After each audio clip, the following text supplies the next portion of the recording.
Hello, good morning, नमस्कार। सभी का स्वागत है स्पिरिचुअलिटी मैटर्स अध्यात्म की और मेरे इस चैनल पे। आई होप सब अच्छा कर रहे होंगे, सब अपनी लाइफ को एंजॉय कर रहे होंगे, गीता सत्र का आनंद ले रहे होंगे और इस गीता ज्ञान से बहुत कुछ सीख रहे होंगे। तो हमने 8वां चैप्टर भगवत प्राप्ति शुरू किया था, जिसमें अभी तक 17 श्लोक हो चुके हैं। आज 21 तक कंप्लीट करेंगे। तो शुरू करें आज का सेशन। Let's get started. 18वां श्लोक देखिए।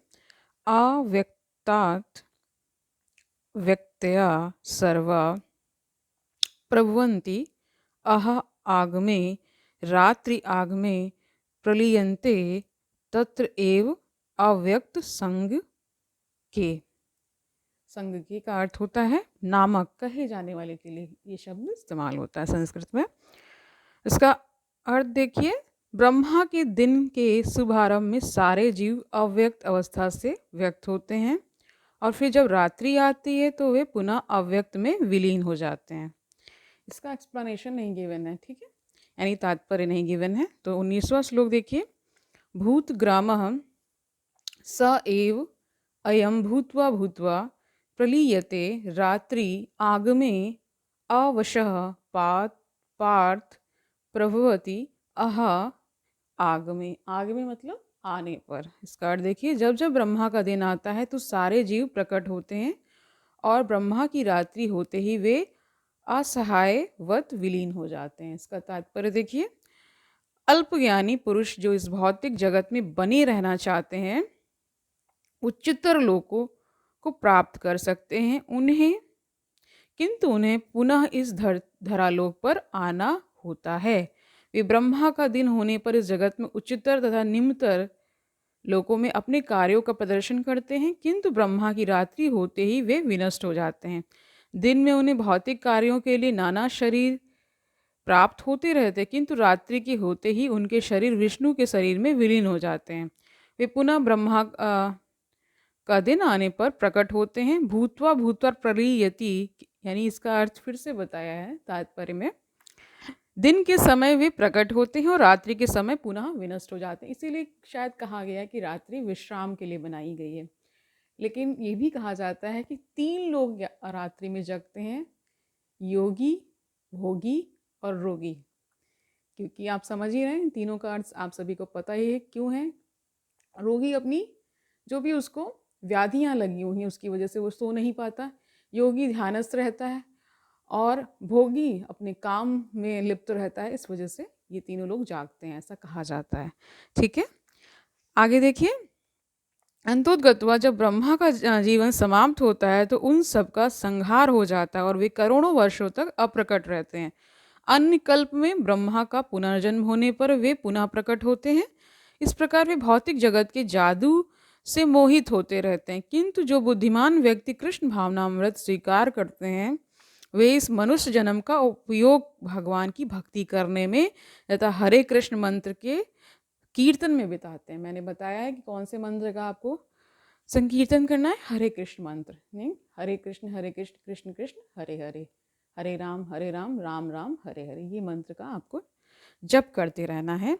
ठीक है, इस प्रकार वे इसी जीवन में कृष्ण लोक को प्राप्त होते हैं और वहां पर पुनः पुनः जन्म के चक्कर से मुक्त होकर सतत आनंद का अनुभव करते हैं।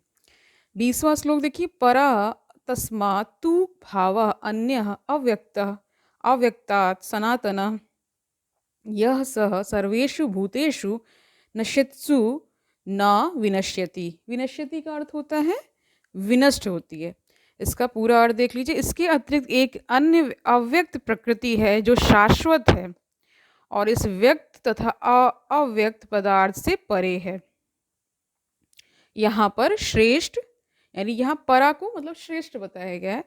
यहाँ यह परा यानी श्रेष्ठ और कभी नाश न होने वाली है। जब इस संसार का सब कुछ लय हो जाता है तब भी उसका नाश नहीं होता।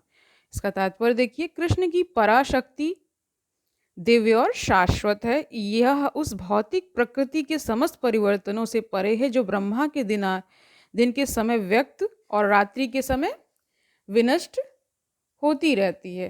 कृष्ण की पराशक्ति भौतिक प्रकृति के गुण से सर्वथा विपरीत है। परा तथा अपरा प्रकृति की व्याख्या 7वें अध्याय में हुई है। ठीक है, 21वां श्लोक देखिए। अव्यक्तः अक्षरः इति उक्तः तम आहुः परमां गतिं यं प्राप्य न निर्वर्तते वर्तन्ते तत् धाम परमं मम। इसका अर्थ देख लीजिए। जिस जिसे वेदांती अप्रकट तथा अविनाशी बताते हैं, जो परम गंतव्य है, जिसे प्राप्त कर लेने पर कोई वापस नहीं आता, वही मेरा परम धाम है। ठीक है, यहाँ डिक्लेरेशन भगवान कर दे रहे कहाँ उनका परम धाम है, और उसके गुण भी बता दें कि वहाँ पहुँचने के बाद फिर पुनः नहीं आना पड़ता। ठीक है, कुछ भी भोगने के लिए। तात्पर्य देखिए, ब्रह्म संहिता में भगवान कृष्ण के परम धाम को चिंतामणि धाम कहा गया है, जो ऐसा स्थान है जहाँ सारी इच्छाएं पूरी होती हैं। भगवान कृष्ण का परम धाम गोलोक वृंदावन कहलाता है, और वह पारस मणि से निर्मित प्रसादों, यहाँ प्रसादों का अर्थ महल है, क्योंकि वो वाला प्रसाद जो भगवान को भोग लग के जो हम लेते हैं वो वाला प्रसाद नहीं है, इसमें ध्यान दीजिए। यहाँ प्रसादों है। ठीक है, प्रासादों से युक्त यानी महल होता है इसका अर्थ। निर्मित प्रसादों से युक्त है। वहाँ पर वृक्ष भी हैं जिन्हें कल्पतरु कहा जाता है, जो इच्छा होने पर किसी भी तरह का खाद्य पदार्थ प्रदान करने वाले हैं। वहाँ गौएं भी हैं जिन्हें सुरभि गौएं कहा जाता है, और वे अनंत दुग्ध देने वाली हैं। इस धाम में भगवान की सेवा के लिए लाखों लक्ष्मियां हैं। वे आदि भगवान गोविंद तथा समस्त कारणों के कारण कहलाते हैं। भगवान वंशी बजाते रहते हैं। ठीक है, उनका दिव्य स्वरूप समस्त लोकों में सर्वाधिक आकर्षक है।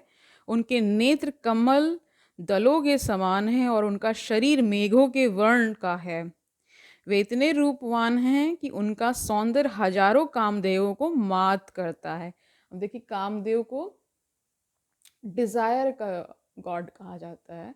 ऐसा कहा जाता है कि वो बहुत सुंदर हैं। तो यहाँ पे कह रहे हैं कि भगवान का जो रूप है वो हजारों कामदेवों को परास्त कर देता है, यानी उनके सामने कोई टिकता नहीं है। नो वन इज कंपेरेबल, मतलब कोई तुलना है ही नहीं, कोई उपमा दी ही नहीं जा सकती, कुछ है ही नहीं ऐसा, क्योंकि अवर्णीय हो जाता है। जब कहीं पे शब्दों की क्या मजाल है कि उनको बता सके इस तरह से। ठीक है, इसीलिए कहा गया कि उनका सौंदर्य हजारों कामदेवों को मात करता है। वे पीत वस्त्र धारण करते हैं, उनके गले में माला रहती है और केशों में मोरपंख लगे रहते हैं। भगवत गीता में भगवान कृष्ण अपने निजी धाम गोलोक वृंदावन का संकेत मात्र करते हैं, जो आध्यात्मिक जगत में सर्वश्रेष्ठ लोक है। इसका विशद वृतांत ब्रह्म संहिता में मिलता है। वैदिक ग्रंथ कठोपनिषद बताते हैं कि भगवान का धाम सर्वश्रेष्ठ है और यही परम धाम है। ठीक है, एक बार वहां पहुंचकर फिर से भौतिक संसार में वापस नहीं आना होता। कृष्ण का परम धाम तथा स्वयं कृष्ण अभिन्न है, क्योंकि वे दोनों एक से गुण वाले हैं। आध्यात्मिक आकाश में स्थित इस गोलोक वृंदावन की प्रतिकृति वृंदावन इस पृथ्वी पर दिल्ली से 90 मील दक्षिण पूर्व स्थित है। जब कृष्ण ने इस पृथ्वी पर अवतार ग्रहण किया था, तो उन्होंने इसी भूमि पर, जिसे वृंदावन कहते हैं और जो भारत में मथुरा जिले के 84 वर्ग मील में फैला हुआ है, क्रीड़ा की थी। यहाँ पे बताया गया ना, आपने वो भजन सुना होगा राधे राधे, तो उसमें ये चीज़ उल्लेख उसका आता है कि पूरा उन्होंने उसमें डिस्क्राइब किया कहाँ क्या क्या है, और जो भी वहाँ के घाट हैं, वहाँ के जो भी फेमस जो प्लेसेस हैं जिसमें भगवान ने क्रीड़ाएं की हैं, भगवान ने लीलाएं की हैं। ठीक है, तो आज के लिए इतना ही रखते हैं। आई होप आज का सेशन आपको अच्छा लगा होगा। अब ये समझ लीजिए कि कृष्ण धाम यानी गोलोक धाम पहुँचने के बाद फिर इस धरा पे आना नहीं होता, मुक्ति हो जाती है। तो कल मिलते हैं, तब तक आनंद से रहिए, थोड़ा सा ध्यान मनन चिंतन करते रहिए, अपने आध्यात्मिक जीवन में थोड़ा सा प्रोग्रेस भी करते रहिए। प्रोग्रेस कैसे होगी? थोड़ा सा आपको वक्त निकाल करके, संडेज़ हैं, वीकेंड्स हैं, सैटरडे संडेज़ लोगों की छुट्टियां होती हैं, उसमें थोड़ा सा आध्यात्मिक पुस्तकों का थोड़ा सा अध्ययन करिए, और अगर आपके पास लोग अवेलेबल हैं तो उनसे थोड़ी सी विमर्श करिए, चर्चा करिए। उससे क्या होता है, ज्ञान और बढ़ता है। तो कल मिलते हैं, तब तक के लिए हरिओम तत्सत।